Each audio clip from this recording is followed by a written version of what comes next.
የገዛ ልጁን የሚገድል ቆፍሮ የሚቀብር ካህን ስጋው ደሙ ፈትቶ ከሱ ስጋው ደሙ ንስሐ አባት ሆኖ ንስሐ የሚሰጥበት አባትነት ድርሻ አለ። ፍቅራቸውን የሚገልጹበት ቃል አጥተው እንባ ያነቃቸው ልጃቸውን ለማበርታት ያለበትን ስቃይና መከራ ለመረዳት እሳቸው ለሱ ተጨንቀው ውጪ ሆኖ በስልክ ተገናኝተው ለሚያወሩ አባት ከዚህ በላይ የአባትነት ፍቅር የለም አይደል?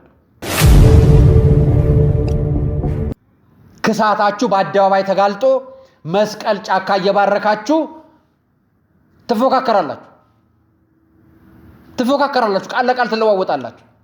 የኛ አባቶች መንፈሳዊ አባቶቻችሁ በጸሎት የሚተጉ የዋልድባ ገዳም አባቶቻችን ዋሻ የተቀመጡ ጻድቃን ቅዱሳን ስውራን አባቶቻችን እያሉ እናንተ ትዝብቱን ነው መልእክቱን ነው የነገረን። ውስጡ ያለውን ሰቆቃ፣ ውስጡ ያለውን ቁጭት፣ ውስጡ ያለውን እንባ ነው የነገረን። ነገ ሌባም ወንጀለኛ እኮ ነው።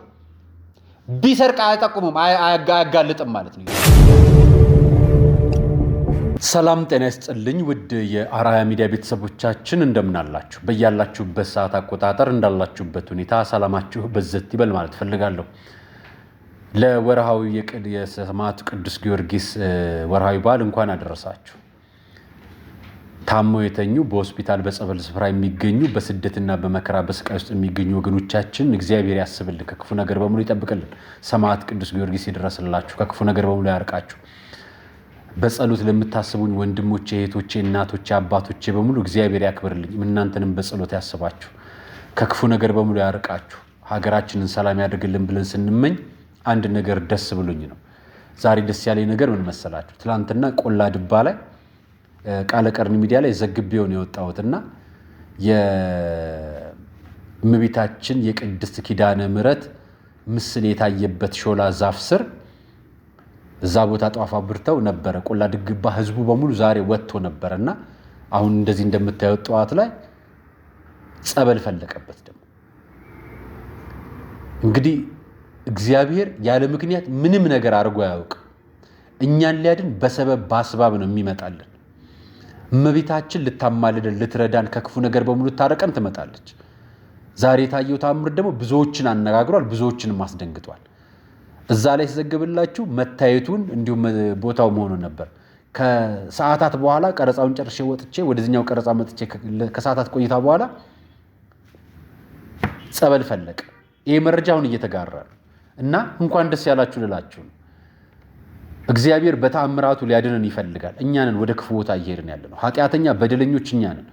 የእያንዳንዳችን ኃጢአት ግንባራችን ላይ ተጽፎ ቢሆን ሁላችንም በአፍጢማችን ተደፍተን ገደል በገባን ነበር። ቆሞ መሄድ ሰው የለም ነበር። እንተራረም አንዱ አንዱን ያይስ ስንባባል እኮ የሌላውን ሰው ኃጢአት ለመናገር ወዶ ሳይሆን ማንም ሰው ማለት በተለይ እኔ ወድጄ ሳይሆን ሰዎች እንዲስተካከሉ ሌላው ሰው ደግሞ እንቅፋትና መሰናክል እንዳንሆን ብቻ በሚል ነው። ከዛ አንፃር ሁሉንም እንደምታዩልኝ እንደምታዝቡልኝ ተስፋ አደርጋለሁ። የኔ መልእክት ግን ከዛ አንፃር ነው። የዛሬ ያስኩላችሁ መረጃዎች አንድ አባት ጋር ወስዳችኋለሁ። የአባት ፍቅርን ጠፍቶ በነበረበት ሰዓት እንዲህ በማየቴ ደስ ብሎኛል። ሌላኛው አዲስ መረጃ ነው። ግብረ ሰዶማዊውን ወይ ደግሞ ግብረ ሰዶም ነው ተብሎ ተጠርጥሮ መረጃ ወጥቶበት የነበረውን የጋዜጠኛው ሶፎንያስን ጉዳይ በተመለከተ አዲስ መረጃ ወጥቷል። ስለሱም ማጋራችሁ ነገር ይኖረኛል። ሌላኛው መረጃ አባቶች ካሁን በኋላ እንዲህ እንድትቆሙልን እንዲህ ከእውነት ፊት እንድትቆሙ እንፈልጋለን። ስትከሰሱ አቤት እንድትሉ አንፈልግም። እናንተ ለተበደላችሁበት ወደ አደባባይ ሲወጡባችሁ ዛሬም ወደ አደባባይ መውጣት አለባችሁ። የደብር ካህናቶች፣ የሀገረ ስብከት አመራሮች፣ የቤተ ክህነት አባቶቻችን ወቀሳ የምዕመንነት ከሆነ ተቀበሉ። የፖለቲካ ሲሆን ግን ካሁን በኋላ በቃን በሉ፣ ይበቃችኋል።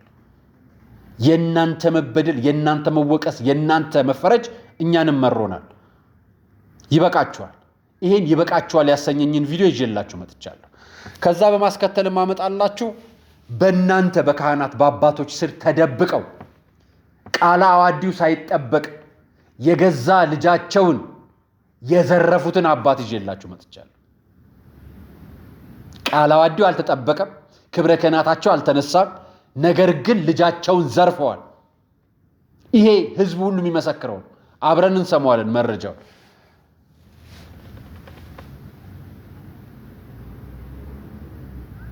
የመጨረሻው መረጃ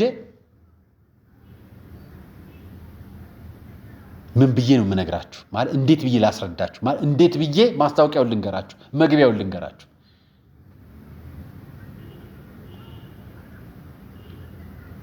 ምግብ የበዛባቸው ጳጳስና ምግብ ያጡ መነኮሳትን ይዤላችሁ መጥቻለሁ። አብረን የምናየው ይሆናል። አብራችሁን ስትቆዩ ሁሉም ትሰሙታላችሁ። አራያ መካሻ ነኝ። ይህን ፕሮግራም አዘጋጅቼ የማቀርብላችሁ ይህ አራያ ሚዲያ ነው። መረጃዎቼ ለብዙዎች እንዲደርስ መጀመሪያ ሼር በማድረግ ሁልጊዜ ደግሞ በሰዓቱ ጠብቆ እንዲመጣላችሁ ደወሏን በመጫን ላይክ በማድረግ ደግሞ ሌሎች ሰዎች ደግሞ እንዲጋራ በማድረግ ኮመንትን በማድረግ ሐሳባችሁን በማጋራት እንዲሁም በተጨማሪ በዋናነት ቤተሰብ በመሆን የአራያ ሚዲያ ቤተሰብ በመሆን አጋርነታችሁ እንድታሳዩኝ ከአክብሮት ጋር ጠይቃችኋለሁ። ከመሸጋገሪያ በኋላ ወደ ፕሮግራማችን እንገባለን።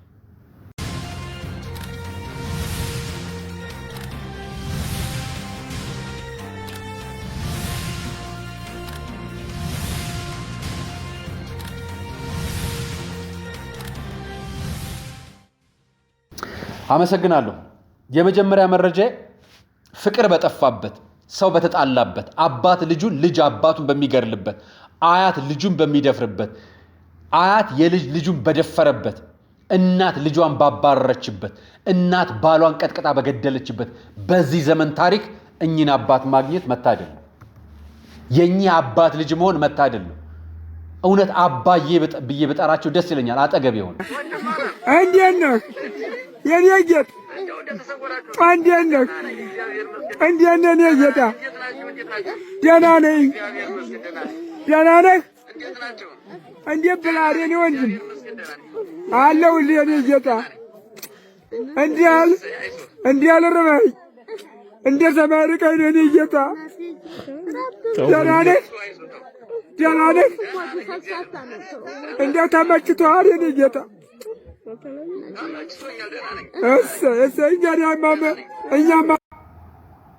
አያሳዝኑ?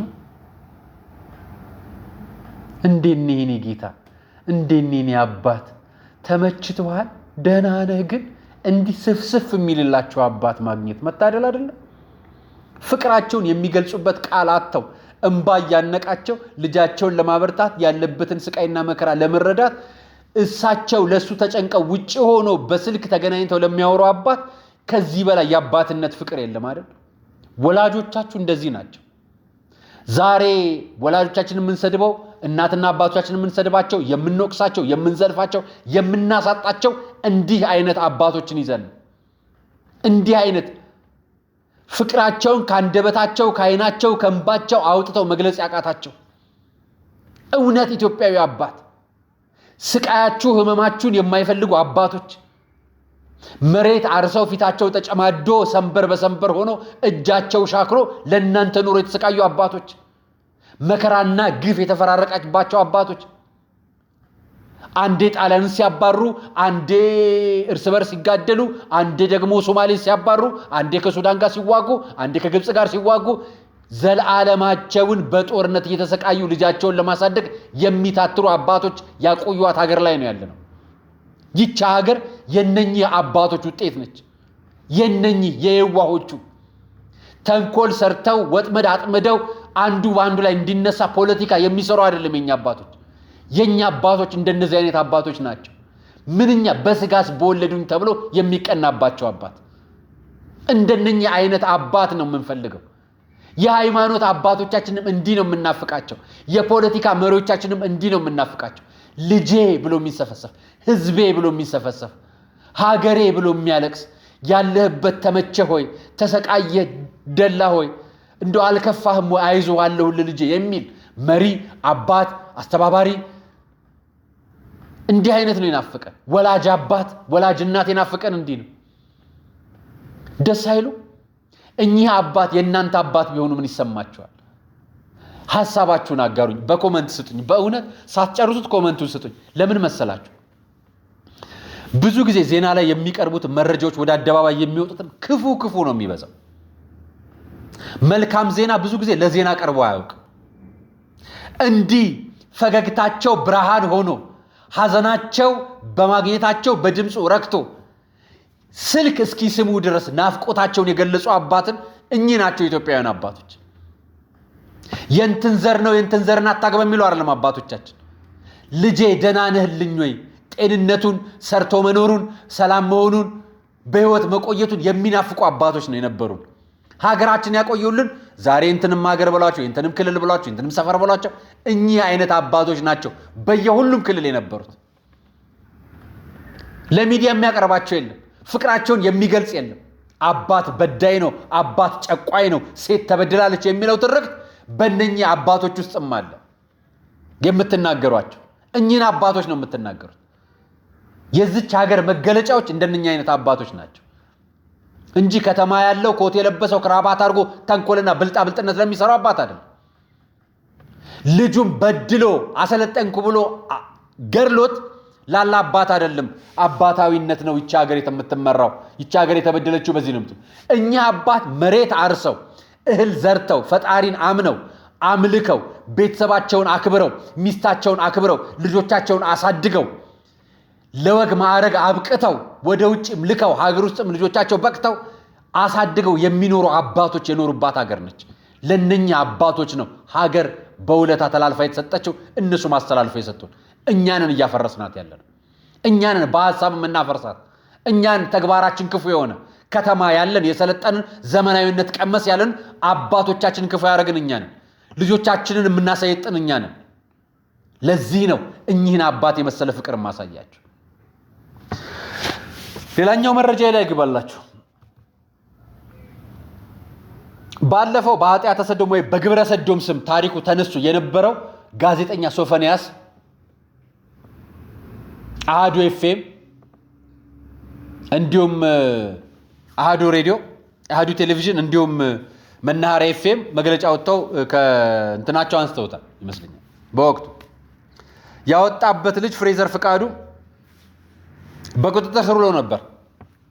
አልዘገብኩላችሁም ያኔ ነገር እንዳይከርበት ስለፈለኩ። ማህበራዊ ሚዲያ ሰዎች ሲከታተሉ ቆርጠው ይለቁትና ብዙ ጊዜ እኔ በጣም ከቅርብ ጊዜያት ወዲህ ቪዲዮ ቆርጬ አልለቅም ቲክቶክ ላይ እና ብዙ ሰዎች የኛን ቪዲዮ ቆርጠው ይለቁታል እና አንዳንድ ጊዜ ፕሮሞሽን ነው፣ አንዳንድ ጊዜ ደግሞ ለሰዎችም መረጃውን ለማድረስ ስለሚጠቀሙት እኔ ምንም ቅሬታ የለኝም። ግን ተቆርጦ ሲለቀቅ አንዳንድ ጊዜ ሌሎች ሰዎችን አደጋ ሊያጋልጥ ስለሚችል የግለሰቦች መረጃ አላወራም። በብዛት አይዲዮሎጂ ላይ ነው የማወራው፣ ሐሳቦች ላይ ነው የማወራው። አሁን ፍሬዘር ተፈቷል ከ19 ቀናት እስር ቆይታ በኋላ። የታሰረው ለምን ነበር? ክሱ ምን ነበር? ፍርድ ቤቱ ጉዳዩ ምን ብሎ አየው? ያሰራችሁ አካላቶች ምን አረገ ብላችሁ አሰራችሁ? የፖሊስን ስራ ሰራ በላችሁ ነው?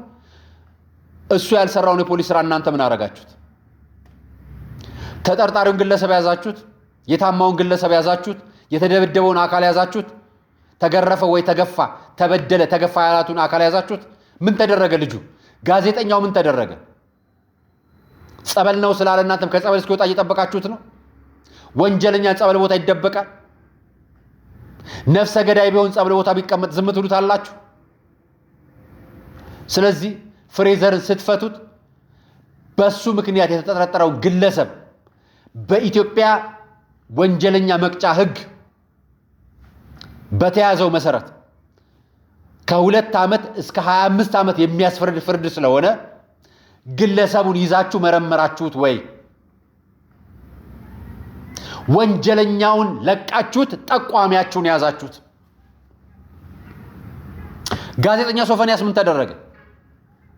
ታዋቂ ስለሆነ ኢቲቪ ላይ ቀርቦ ስለሚያቀርብ መዝናኛ የሚያቀርብ ስለሆነ እናቱ ስላለች ስለምታሳዝን ብላችሁ ወንጀለኛ ኃጢአተ ሰዶም የሆነውን በግብረ ሰዶም የተጠረጠረውን ማህበራዊ ሚዲያ ላይ መረጃው የተጋራውን ይህን ግለሰብ ጸጥ ብላችሁት ይህን ልጅ 19 ቀን አሰራችሁት።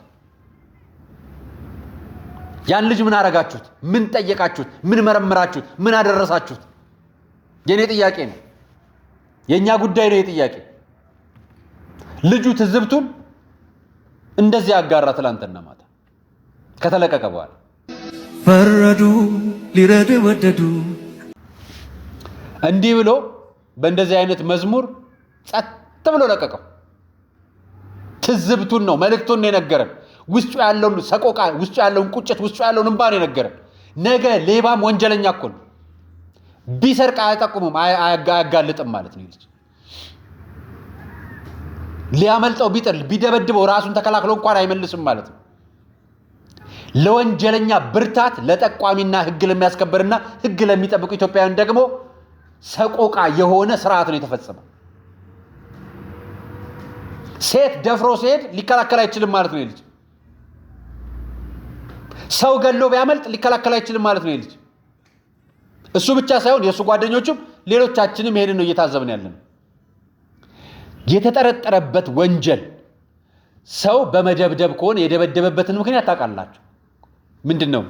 ኮር ኬዝ የምትሉት አለ። ያው ፖሊሶች እናንተ ታውቁታላችሁ፣ መርማሪዎችም ፌደራል ፖሊስም ላይ አሉ ታውቃላችሁ።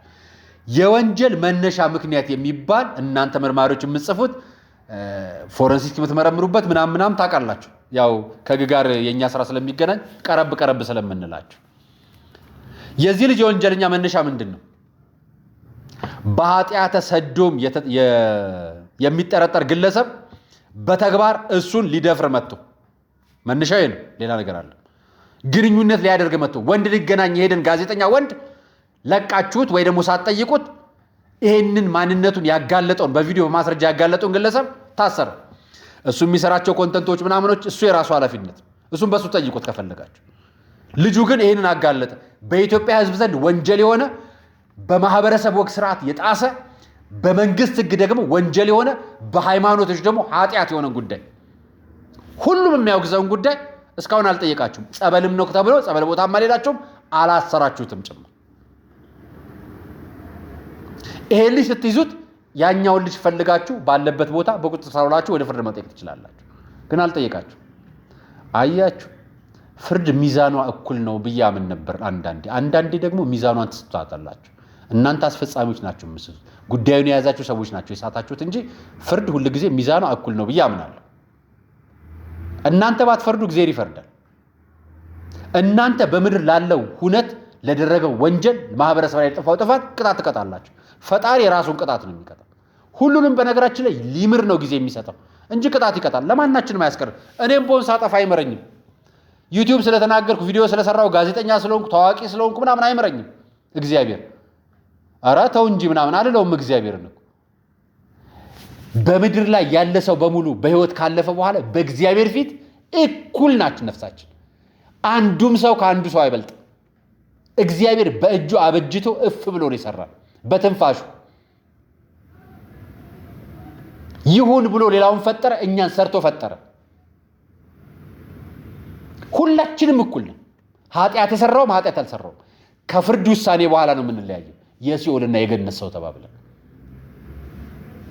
ለሲኦል የተመረጠች ለገነት ተመርጣ ሲኦል የገባችና ለገነት ተመርጣ ገነት የበቃች። እንደው ገነት የሚገባ ሰው አለ ብላችሁ ነው? እንደው እሱ በምህረቱ ይታደገን እንጂ ሰማዕቱ ይርዳል። ቅድስት ድንግል ማርያም ትታደገን እንጂ ከፈጣሪ ዘንድ በምልጃዋ በረድኤቷ አትለየን። ይሄ እንግዲህ እንደመነሻ መረጃ አላደርግላችሁና የዚህ ልጅ ጉዳይ ምንም ሳይባል ፍሬዘር ከስር ተፈቷል። ትላንትና በ19 ቀናት የስር ቆይታ በኋላ ያልተናገርነው ማህበራዊ ሚዲያ ላይ ያልዘገብነው አጀንዳ ሆኖ ማህበራዊ ሚዲያ ላይ መነጋገሪያ ሆኖ ከስር እንዳትረሱት ብለን እዛው ባለበት እንዳትረሱት ብለን ስለፈታችሁት እናመሰግናለን። ነገር ግን በሱ ምክንያት ስለተጠረጠረው ወይ ደግሞ እናንተ የያዛችሁበት የራሳችሁ የሆነ ምክንያት አለ። እሱ የተያዘበት ምክንያት ደግሞ ምክንያት የሆነውን ግለሰብ ደግሞ በሕግ እንድጠይቁልን እንጠይቃለን። ምክንያቱም ወንድ ልጅ ማሳደግ እንፈልጋለን።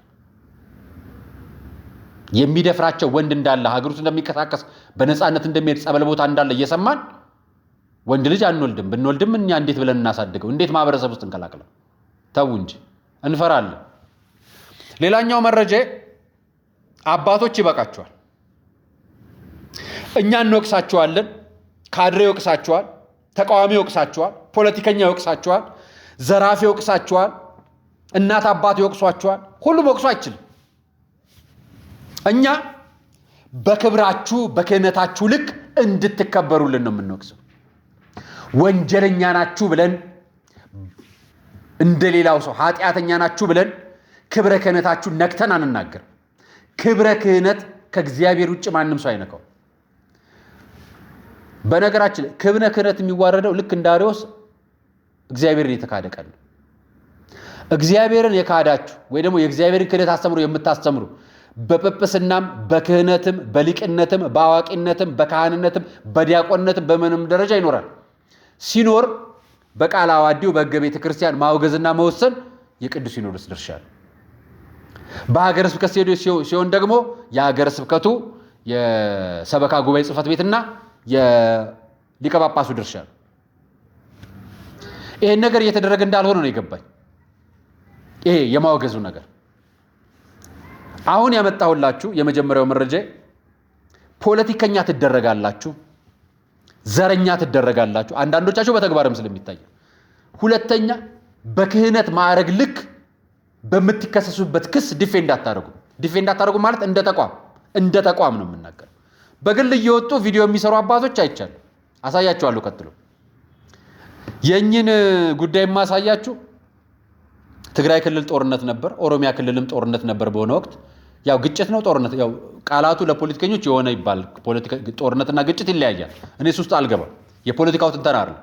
አሁን አማራ ክልል ውስጥም ግጭት አለ፣ ጦርነት አለ፣ ወይም ሰው እየሞተ ነው። ብቻ በጣም ብዙ ሚሊዮን ተማሪ እየተማረ አይደለም። ትግራይ ውስጥም በጣም ብዙ ሰው እንትን ውስጥ ነው፣ መጠለያ ጣቢያ ውስጥ ነው ያለው። ኦሮሚያ ውስጥም በጣም ብዙ ሰው እኮ በታጋችና በአጋች ሽምቅ ውጊያ መከራውን ስቃዩን እየበላ ከከተማ ሰው ይታገታል። እና የኔ ጥያቄ ምን መስላችሁ? አባቶቻችን እንደ ወፍ ዘራሽ ከፖለቲካ ጋር ለጠፈው ሲሰኳችሁና ሲናገሯችሁ እያንዳንዳችሁ ካህናት ዝም አትበሉ፣ ይበቃችኋል። እኚህ አባት ስለ ክሱ ነው፣ ስለ ፖለቲካው አይደል፣ ስለ ክሱ የሰጡት መልስ አስደስቶኝ ነው። ክሱንም መልሱንም ላሰማችሁ። አማራ ክልል ነው ጉዳዩ፣ ስሟቸው። እኔ እዚህ ላይ ብሞት ይሻለኛል። እውነቱን ተናግሬ ነው የምወጣው። እና የሃይማኖት አባቶች ዝም ብላችሁ የምታውን ስራ እየሰራችሁ ነው። የሃይማኖት አባቶች የሚጠበቅባችሁን እየሰራችሁ ነው። እስኪ ጽናጽን ይዛችሁ ውጡና አልቅሱና እስኪ ይህ ወጣት አይመለስም እና ፖለቲካ እየጻፍን አይደለም? የሃይማኖት አባት አይደለም? ተረተው የሃይማኖት አባቶች የሚጠበቅባችሁን ድርሻ ተወጡ። በመድኃኒዓለም ስም ይዣችኋለሁ። ጋሬ ወደ አዴት አይሄድም እህል አይወጣም ብሎ ያገተህ ይሄው ጽንፈኛ ዘራፊ ቡድን ነው እና ይህንን ለመቼ ብላችሁ ነው የማትታገሉት? መካከረን ተነጋግረን ችግሩን ልንፈታ ነው እንጂ የመጣ ነው አንዱ አንዱን እየተቸ አንዱ አንዱን የደም ካባ እያለበሰ መሄድ። ይሄማ ቆየንበት እኮ ገና ከእንጭጩ ይሄ ነገር ሲጀምር የሀገር ሽማግሌዎችን በመያዝ እና ባፈሳህ አሉ። ዛሬ ድንጋይ ተሸክመን መስቀል አስፋልት ላይ ጥለን ተው በማርያም ስንል ማንም አልደረሰም። ዛሬ እዚህ ማይከል ላይ የሆነ ቦታ የሆነ መድረክ ስለተፈጠረ ብቻ እኔ ነኝ ጀግና ደክም ያለሁ ያዘው ለቀቀው ማለት አግባብ አይደለም። በንስሐ አባት ደረጃ፣ በጽዋ ማይበራት ደረጃ፣ በሰንበት ትምህርት ቤቶች ደረጃ ትምህርቱ ሲሰጥ የሌላችሁ ሰዎች ዛሬ ነብይ ሆናችሁ እየተናገራችሁ ነው። ይሄ ክፉ ነገር ገጥሞናል ምህላ እናድርግ ብለን በትንሹ ከ5 ጊዜ በላይ እንደ ከተማ የምህላ ጸሎት ይዘን አመድ ነስንሰን ማቅ ለብሰን እናልቅስ ብለን አዋጅ ስናውጅ እናንተ ዕለተ ዓርብ በ2 ሰዓት ጃምቦ ሃውስ እንደ ጉርጥ ተዘብዝፋችሁ ነው ያላችሁ። መጀመሪያ ይተው እና ወደ ሃይማኖት አባቱ ወደዚያም ጠጋ አድርጎ ይቺ ጠጋ ምን መሰላችሁ? የሆነ ነገር አናግሮ የሆነ ታርጋ ለጥፎ ዋጋ ለማስከፈል እንዳትሞኙ ዋጋ እንከፍል። እንደ ጉርጥ ሮብና ዓርብ በጠዋት ጾም ትታችሁ ስጋ እየቆረጣችሁ ጃምቦ እየጠጣችሁ ቤተክርስቲያንን አትክሰሷት። የኔ መልእክቴ እንደ ጉርጥ ከሳሾች መጀመሪያ መሳሪያችሁን ጣሉ። ቤተክርስቲያንን የፊት እሳት አታርጓት። በእናንተ ስህተት በእናንተ ጥፋት ለሚኖረው የፖለቲካ ትርፍ ቤተክርስቲያን ዕዳ እየከፈለች ነው። የፌዴራል መንግስቱና ለትግራይ ጦርነት በነበረው ውጤት ጦርነቱ ስቲል እስካሁን የቤተ ክህነት የቅዱስ ሲኖዶስና የመንበረ ሰላም አሁንም ቀርቷል። እርቁ አላለቀም። ጦርነት ነው የጀመሩት ጌታቸው ረዳና የፌዴራል መንግስቱ ናቸው። ጌታቸው ረዳ ቤተ መንግስት ገባ። ቤተ ክርስቲያን የተከሰችው እዛም ደጋፊ ናችሁ፣ እዚህም ደጋፊ ናችሁ። አባቶች ልክ እንደኚህ ካህን ነጩን ነጭ፣ ውሸቱን ውሸት፣ እውነቱን እውነት፣ ጉርጡን ጉርጥ፣ ውሻውን ውሻ፣ በጉን በግ ካላላችሁ ዘለዓለም በፖለቲካ ምክንያት እየተተቻችሁ ስም እየተሰጣችሁ ሆነ ተብላችሁ እየተፈረጃችሁ ለአደጋ ትጋለጣላችሁ። ቤተክርስቲያናችንንም አደጋ ላይ ታጋለጣላችሁ። አሁን ይበቃል። ጴንጤው ተነስቶ ሐሰተኛው ጴንጤ የሚከሰው የቤተክርስቲያን አባትና ካህናትን ነው። እነዚህ ፖለቲካ የሚነግዱ በእስልምናም በፕሮቴስታንትም በሌላም ሃይማኖት በፖለቲካም የተደራጁ አካላት በሙሉ እየከሰሱ ያሉት የሃይማኖት አባቶቻችንን ነው። ተዋጉ፣ ዝመቱልን፣ ተጋደሉልን፣ ሀገራችን አፍርሱልን አላላችሁም። እናንተ ስትሉም ሰምተን አናውቅም። በጀርባ ብላችሁ ከሆነ ከእነሱ ጋር ተማክራችሁ መጣችሁ አውደ ምሕረት የምትመሩት እናንተ ያኔ ግልጹን ነገሩት። አለበለዚያ ልክ እንደኛ አባት ወጣችሁ ሮብ ዓርብ የማይበላ አንገቱ ላይ ክር ያሰረ ምእመን ነኝ የሚል ሐሰተኛ ከሳሽን በአደባባይ እየወጣችሁ በቃ ልትሉት ይገባል። በቃ ሊባል ይገባል። የቤተ ክርስቲያን አባቶቻችን በዘር ስም፣ በፖለቲካ ስም፣ በዘርፍ ስም ስንናገራችሁ የነበረው በተግባር ያየናችሁን ብቻ ነው። በተግባር እሱም ድርጊታችሁን እናንተም ውጣችኋል፣ ይቅርታም ጠይቃችኋል። ሰው ይቅርታ የሚጠይቀው እግዚአብሔርንም ጭምር ነው። እግዚአብሔር ጋር ይቅርታ ለተባለ ጉዳይ ወደ ኋላ ከተመለሳችሁ የበፊቱን ነገር እንገልጠዋለን። እናንተ ታችሁት ከሄዳችሁ እኛም ትተነው ሄደናል። አሁን አጀንዳው ቤተክርስቲያን የምትከሰሰው በአባቶቻችን ነው።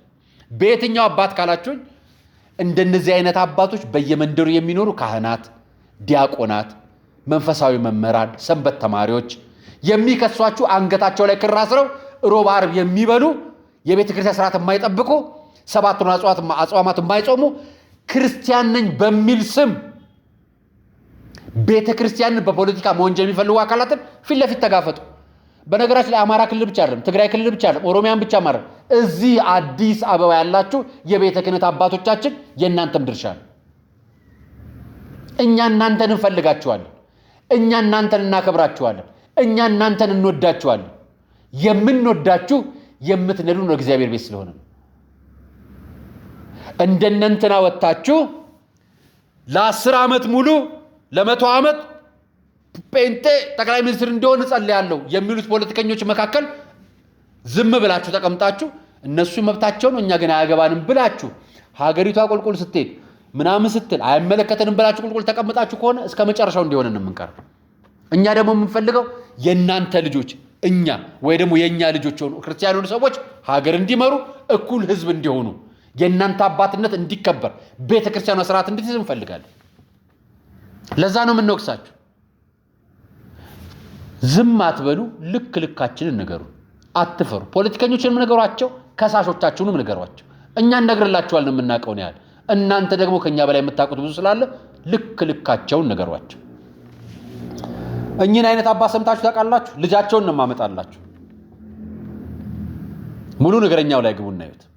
እንደዚህ እንደሆነች አላውቅም። ይሄ ጥያቄ እውነትም እኔ ራሴ ግራ ገባኝ። እውነት እናት ነው እውነት አባት እንደዛ ስንከራተት ፍርድ ቤት ለፍርድ ቤት አባታችንም ጋር ህዝብ ይፍረደኝ ብዬ ሳለቅስ ምንም አይመስላቸውም። ጭራሽ እኔን ሁሉ ለማስደብደብ ቦርሳ ሁሉ ስልኬን ሁሉ ተቀምቻለሁ። በቃ እዛ ሀገር ላይ እንዳልደርስ ሁሉ ማለት ነው። እኔ እናትና አባትነታቸውንም እኔ አሁን በቃ ሰውም እውነት እናትና አባትሽ ናቸው የሚያውቅም ደግሞ ለምንድን ነው እንደዚህ የሆኑት?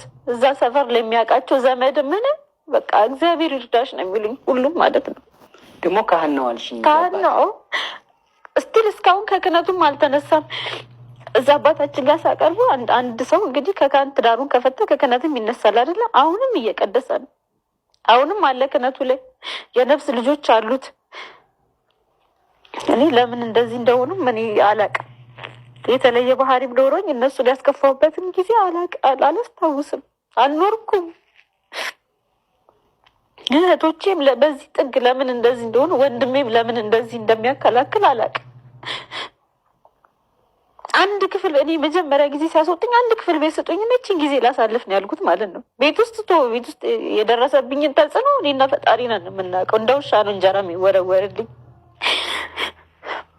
የእናት ቤት ሰው ገብቶ ከሞሰብ እንጀራ ቆርሶ ካልበላ ምንድን ነው እናትነት? እኔ ምግብ ያለበትን ሁሉ ይቆልፉብኝ ነበር። በሳህን እንደ ውሻ ነው ተወርውሩልኝም መኖር ነበረው እነሱ ጋር በነበርኩ ሰዓት ማለት ያቺ አጭር ጊዜ የኮረና ሰዓት ነው እንግዲህ እኔም የገባሁት ከእነሱ ጋር አይደለም። አንድ አገር ዓለም ነው የተቸገረ የዛን ሰዓት። በቃ የዛን ሰዓት ነው ቸግሮኝ የገባሁት። 1 ብር የለኝም የዛን ሰዓት። ግን በዚህ ጥግ ለምን እንደዚህ እንደሆኑ አላውቅም። በዛ ላይ በየምኑ አድክመውኛል። በቃ በሽተኛውኛለሁ። ሁሉም ሰው እዛውን እራሱ በጣም የሚፈራ ሰው ነው የሚባለው። የሆነ ቦታም ገብቶ የተሳሳተ መረጃ ማውጥቶ ሲያሳግድብኝ በቃ ለምን ይሄ በስህተት ነው ለሚሉኝ በቃ እኔ በየሳምንቱ ዘይተ ሆቴል ለማድረው እየፈራው የምገባበት ዘመድ እንኳ የለኝም። በእርግጥ አሉ በዛም የህግ እንትኖች በጣም የተባበሩት አሉ፣ አብረውኝ የሚያለቅሱም አሉ። በቃ እናት አባት እንዴት እንደዚህ ያደርጋል? እውነት ትክክለኛ እናትና አባትሽ ናቸው? ይሄ ነገር በጣም እኔ እያመመኝ ነው። ምክንያቱም እኔ ሌላም ከሆኑ ልበቃቸው ግራ ገባኝ። ማልክሽ ማንም ይመስላል? እኔ አባትሽን ትመስያለሽ ነው የሚሉኝ ብዙ ሰው። አባትሽን ፎቶ አለሽ ታሳይኝ?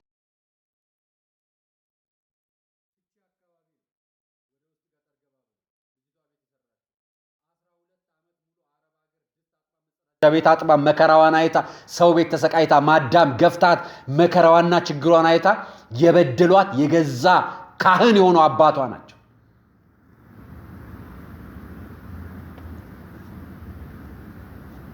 ብቻ አይደሉም እናቷም ጭምር ናቸው። እኔ ያመጣውላችሁ አባቷ ካህን በመሆናቸው ጭምር ነው። እንደነዚህ አይነት ልጆች ብዙ አሉ። ጋዜጠኛው ስልክ ሲደውልላቸው 3-4 ጊዜ ስልክ ጆሮ ላይ ዘግተውበታል። እኛ አባት ካህን ናቸው። ፍቻ አካባቢ የታወቁ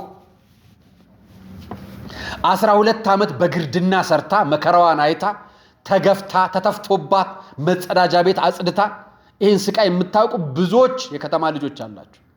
ብዙዎች አረብ ሀገር ያሉ እህቶች አሉ። ለቤተሰብ ከዛ ውጭ ማን የምታምኑት አለ?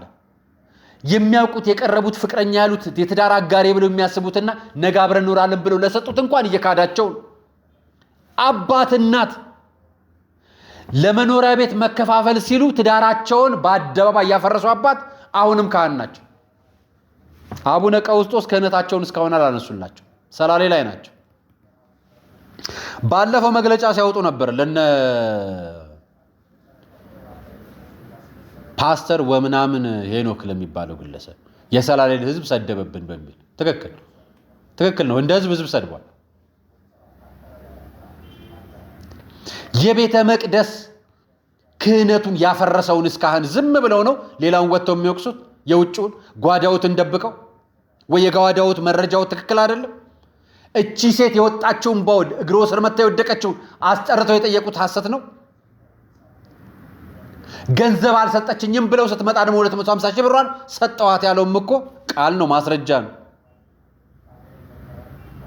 የገዛ ልጁን የሚገድል ቆፍሮ የሚቀብር ካህን ስጋ ወደሙ ፈትቶ ከሱ ስጋ ወደሙ ንስሐ አባት ሆኖ ንስሐ የሚሰጥበት አባትነት ድርሻ አለ። አያችሁ፣ ከተከበሩ ካህናት መካከል ደግሞ የተረገሙ ደግሞ አሉ። የተረገሙ ድርጊታቸው ተግባራቸው የተረገመ ክህነታቸውን ያልጠበቁ ትዳራቸውን የፈቱ ለቁሳቁስ ለገንዘብ ሲል ልጃቸውን የካዱ ልጃቸውን የገደሉ። ይች ልጅ እኮ ሞታለች። 40 እና 80 ሙት ዓመት ቢያወጡላት ይሻላቸዋል። እንደኛ አይነት ካህን መስቀል እንሳለማለን።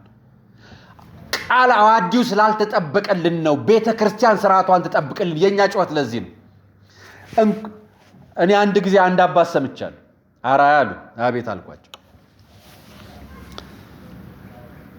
እንደው ከተማውን ፈትሽ ካልን አሉ ትክክለኛ ክብረ ክህነት የጠበቀ ሰው እንፈልግ ብንል አሉ ከአዲስ አበባ 5 ሰው ብናገኝ ነው። ከአንድ ደብርም 5 ሰው ነውር ነው አሉ። ደነገጥኩ። እና ክብረ ክህነት በማይጠብቁ ካህናት ናቸው ቤተክርስቲያን እናስከብራለን የምንለው። ለዚህ ነው ድቁና ለህፃናት እየሰጠን እያደልን ገና ሳያድጉት እውቀቱም ሳይዙት መንፈሳዊነትን ጉድ ሳይጨብጡት ደግሞ ክህነት የሚያፈርሱት። ዲያቆን ነበርኩ እያሉ የቤተ ክርስቲያን ልጆች እያሳደዱ ለፕሮቴስታንት ሐሰተኛ ፕሮቴስታንቶች አገልጋይ የሚሆኑት አያችሁ። የምናፈርሰው እኛው መሪዎቹ ክህነት የምንሰጥ ስርዓቱን ያልጠበቅን ስርዓቱን ያልቆነጠጠን ያልመራንና ያልገራን እኛው ሆነን ነው ቤተ ክርስቲያን ትጠበቅ ብለው የምናለቅሰውና የምናነበው። ይቺ ልጅ ደም እንባዋን እግዚአብሔር ያይላታል፣ ፍትዋን እግዚአብሔር ይሰጣታል። መልሷ ለእግዚአብሔር ነው። ለህዝብ ሰጥታለች። ለህዝብ የሰጣችው ለእግዚአብሔር ሰጥታ ነው። ልጅቷ 12 ዓመት የደማችበታል። ነገ እንዴት ነው የምትኖረው? ትዳርስ መሰረት አባት አለኝ እናት አለኝ እንዴት ትበል? ንብረቷን ይውረሷት እንኳን ቢያንስ አባትነታቸውን እንኳን ከልክለዋታል እኮ። እናትነቷን እኮ ከልክላቸዋለች። 9 ወር አርግዛ የወለደች እናት ክዳታለች። አሳድጎ አረብ ሀገር የላካት አባት ክዷታል። እንኮኮ አድርጎ አቅፎ ያሳደጋት ካህን አባት፣ ሰዎች ጉልበቱን የሚስሙት መስቀል የሚሳለሙት ቤተ መቅደስ የሚገባ ቤተልሔም ገብቶ የሚያዘጋጅ ስጋ ወደሙ የሚፈትት የሚያቀብል ካህን ሚስቱን ፈቶ አሁንም ካህን፣ ልጁን ገድሎ አሁንም ካህን ነው። ልጁን ቀብሮ አሁንም ካህን ነው። በአደባባይ በወንጀል በአደባባይ የካደውን ክህደት ክህነት ሰተን አስቀምጠነዋል። ዝም ብንላችሁ እኮ ብንቆይ ጳጳስ ታደርጉታላችሁ። እግዚአብሔር ይማራችሁ ይቅር ይበላችሁ። ለልጅቷም እግዚአብሔር ፍትህ ይስጥልን። አሁንም ማሳያችሁ ሁለት አካላት ነው።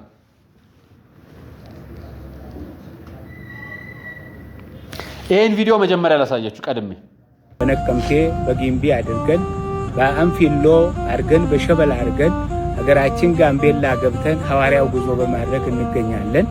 በዛሬው ዕለትም በመጃንግ በአኝዋክ ዞን በኑዌር ዞን ዞረን ስለ ሰላም እየሰበክን ነው። መኪና እየሄደ ነው። ቤትም ተከፍቷል።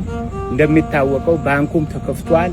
ሀገር ለማተረማመስ የተነሱ በጀርመንና በአሜሪካን ሀገር የሚኖሩ የዶላር ፍርፋሪ የለመዱ ሰዎች አሉ። ሀገር ለማተረማመስ የሚፈልጉ ጋምቤላ ግን አትተረማመስም። ኢትዮጵያ ሀገራችን፣ ጋምቤላ ሀገራችን የሰላም ሀገር ሆና ነው የምትኖረው። በቴሌቪዥን መስኮት አሜሪካን ቁጭ ብሎ ሀገር ከማፍረስ ጀግና ከወንክ እዚህ ጫካ መጥተህ ህዝብህን መባረክ ህዝብህን ማስተማር ነው እንጂ በመስኮት እንደሌባ ተደብቆ ሀገር ማፍረስ ሀገር ማተረማመስ አይቻልምና እና ይሄ ቪዲዮ የመጣልን እኮ በመስኮት ነው። አሁን እዚህ ጋር ያለው መንፈሳዊነት እስኪ ያሳዩ፣ ንገሩኝ እስኪ። አለባበስ ነው? መስቀሉ ነው? ቆቡ ነው? ክብረ ክህነቱ ነው? ምኑ ነው እዚህ ጋር መንፈሳዊነቱ? ከአንደበቱ የወጣው ቃል ነው አባቴ። 7 ሀገረ ሊቀ ጳጳስነት ሲመሩ ያኔ ሁሉም አልቀበልም ብሎ ገጠር ለገጠር ሲሄዱ ምንም ቢሆን ወቅሰናቸው ነበር። ሲሰሩ ደግሞ ልናመሰግናቸው ይገባል ብዬ ነበር ስል ደግሞ ሲያጠፉ ደግሞ ዝም አይባልም አይደል?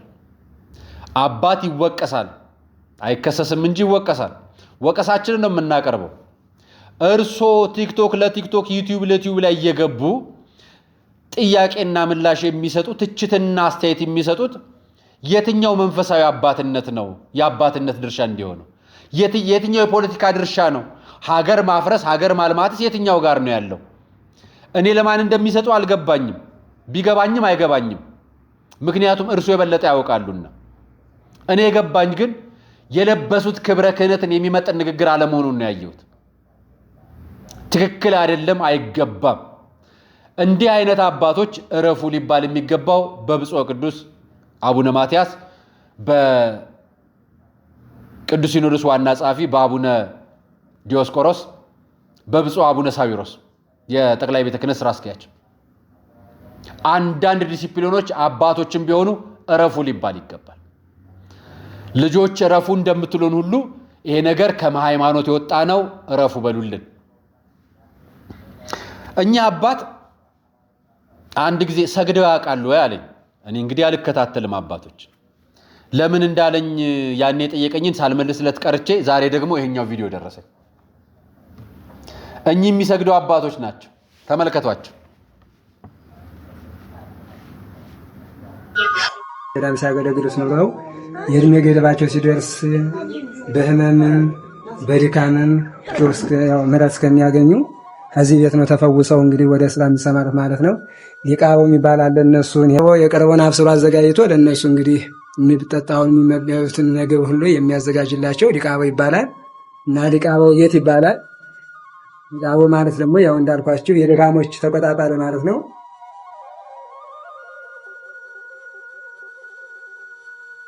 ያው በህመምም በእርግናም ያው የደከሙ አባቶች ነው የእነሱ ማረፊያ ቤት ነው። ሊቃበው ይባላል። ወይም ደግሞ ያረጋውን ቤት ይባላል። የደካሞች የሽማግሌዎች ቤት ማለት ነው። አሁን እንደምታዩት ያው እንግዲህ ፍራሹም ያው ላቂ ነው የምታዩት። ነጠላቸውም ያው አልቋል። መቀየላም የላቸውም። ሳሙናም የላቸውም። የገላ ሳሙና የሚጠቀሙበት ሁሉም ነገር ያው አልጋውም ያረጃ አልጋ ነው። ጊዜ አንጻር ጊዜ በዛት እነዚህ እኚህ አባቶች ዋልድባ ሰቋር ኪዳነ ምሕረት ዓለምን ጥለው በጸሎት ኖረው በጸሎት ለመሞት የገቡ አባቶች ናቸው። አንድ አባት ነው የሚናገርላቸው። እያንዳንዱን አባቶች ብታዩአቸው አይናገሩም። በዊልቸር ይሄዳሉ፣ ደክመዋል፣ እድሜያቸው ገፍተዋል። የነሱ ፍላጎት አንድ ሽምብራ ፍሬ ቀምሰው አንዲት ኩባያ ውሃ ጠጥተው ለፈጣሪያቸው ጸሎትና ምስጋና ማቅረብ ብቻ ነው የሚፈልጉት። መንፈሳዊነት ማለት እዚህ ነው የሚታየው። እነኛ አባቶች ተርበዋል። የዋልድባ አባቶቻችን ተርበዋል። አካባቢያቸው ላይ የነበረው ምንጭ ውሃ ደግሞ የከርሰ ምድር ውሃ ደርቆ አርሰው የሚበሉት አጥተው ለነሱ የሚያቀብሉት አጥተው ወደ አደባባይ ወጥተዋል። ዋልድባ ሰቋር ኪዳነ ምሕረት የአባቶች አንድነት ገዳም። የኛ አባቶች ጀርመንና አውሮፓ አሜሪካ ተቀምጣችሁ እያላችሁ ክሳታችሁ በአደባባይ ተጋልጦ መስቀል ጫካ እየባረካችሁ ትፎካከራላችሁ። ቃል ለቃል ትለዋወጣላችሁ። የኛ አባቶች መንፈሳዊ አባቶቻችሁ በጸሎት የሚተጉ የዋልድባ ገዳም አባቶቻችን ዋሻ የተቀመጡ ጻድቃን ቅዱሳን ስውራን አባቶቻችን እያሉ እናንተ በመስኮት ወጣችሁ ለምን ተናገራችሁኝ እያላችሁ መስቀል ይዛችሁ ክብረ ክህነት ተቀበላችሁ አስኬማ ጭናችሁ መልስ ትሰጣላችሁ። እኛ አባቶች ተርቧል። እስኪ ከሀገረ ስብከቷ 500 ሺህ ብር 200 ሺህ ብር 2 ሚሊዮን ብር ይላኩልን። እኛ የምንፈልገው የሚረዳዳ የሚደጋገፍ በጸሎት የሚበረታ አባትን የሚያበረታ አባትን። ስለ ሀገር መፍረስና ለማፍረሱ ፖለቲካው ይስራበት። እኛ ስለ ቤተ ክርስቲያን ነው አስኬማ የጫነው ቀሚስ የለበስ ነው መስቀል የጨበጥ ነው መስቀል የያዝን። ስለ ፖለቲካ አይደለም። ይሄን የሚያውቁት ሌላ ቤት ያሉት እነ ዮናታን ናቸው፣ ፖለቲካውንና ሃይማኖቱን። እኛ ቤት ወይ ፖለቲካ ወይ ሃይማኖት ካረጋችሁት ንገሩን። እኛ የምንፈልገው ሃይማኖቱን ነው። ፖለቲካውን ምዕመኑ ይመራዋል። እናንተ አባቶቻችን ሃይማኖቱን ምሩልን። የድሮ አባቶች ሲወቀሱ አሜን ለቅድስና አርግልኝ ይላሉ። ይሄን ያስተማራችሁን እናንተ ናችሁ። እናንተ ማትኖሩትን ነግራችሁን እንዴት ብለን እንመናችሁ? ከዚህ በኋላ እንዴት መስቀላችሁን እንሳለም? እኚህ የገዳም አባቶቻችን በጫካ ውስጥ እየዋሉ እያደሩ እየጾሙ እየጸለዩ ፍሬ እየቀመሱ ተቀምጠው ነበር እየሰሩ።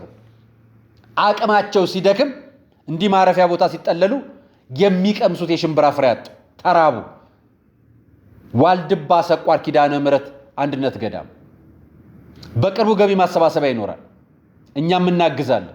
እኛም በሚዲያችን ለእናንተ እናስተባብራለን። ይህን ሚዲያ የምታዩት ኦርቶዶክሳውያን የሆናችሁ ኢትዮጵያውያን የሆናችሁ ገዳማችንን ከጥምቀት በኋላ በጋራ እናስተባብርና አካውንቱን እንሰጣችኋለን። ያንን እንለቃለን። በዚህ ሚዲያ በምናገኘው ሚዲያ ሁሉ አማራጭ እንጠቀማለን። ገዳማችን እናተርፋለን።